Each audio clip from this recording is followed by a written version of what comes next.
guillotine.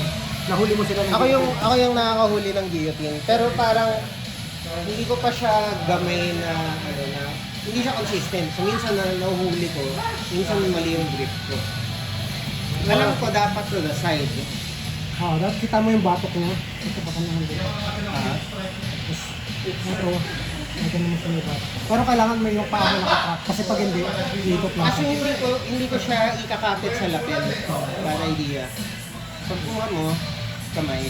Tapos itong elbow dito. Kasi ang purpose na ito, ang Para hindi siya kamay, ang counter kasi dyan, itong pag ikaw yung nahuli, kailangan yung kamay mo, i-over mo sa shoulder niya. So kung ito nakagano sa shoulder niya, hindi niya ma-over yung kamay. Halimbawa,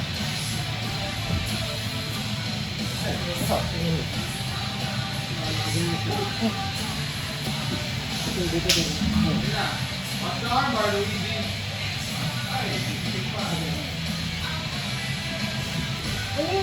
sinasabi ni Sid na arm in guillotine. Ayun, ito arm in, ito naman, di ba ito kanina, regular. Ito, ang finish mo, pero ang finish mo, pupunta ka din sa okay. Ito ba yung parang naka-crank mo ulo, papunta dito. So yun yung arm out, dito. Dito yung atras lang. Pero pag ganun daw ginutin mo ako, yung counter nga yun.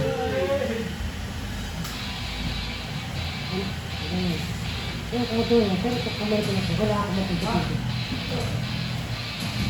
Ito gagawin mo. Ano gagawin ito? Underhook? Kung ituloy mo yun, makakaano ka bro. Kasi normally yun yung defense nun eh. Either you, pag lay down ka, pwede ka i-choke mo na ano eh. Oo. Ito ka na yung shoulder niya. Okay, no, let go ka na. O let go ka na. Either you turn. Tol ako mag-let go ka na. Kasi nakakaubos din, nakapamos. Oo. Saka mag-split yan bro, mag-bola na. Thank you.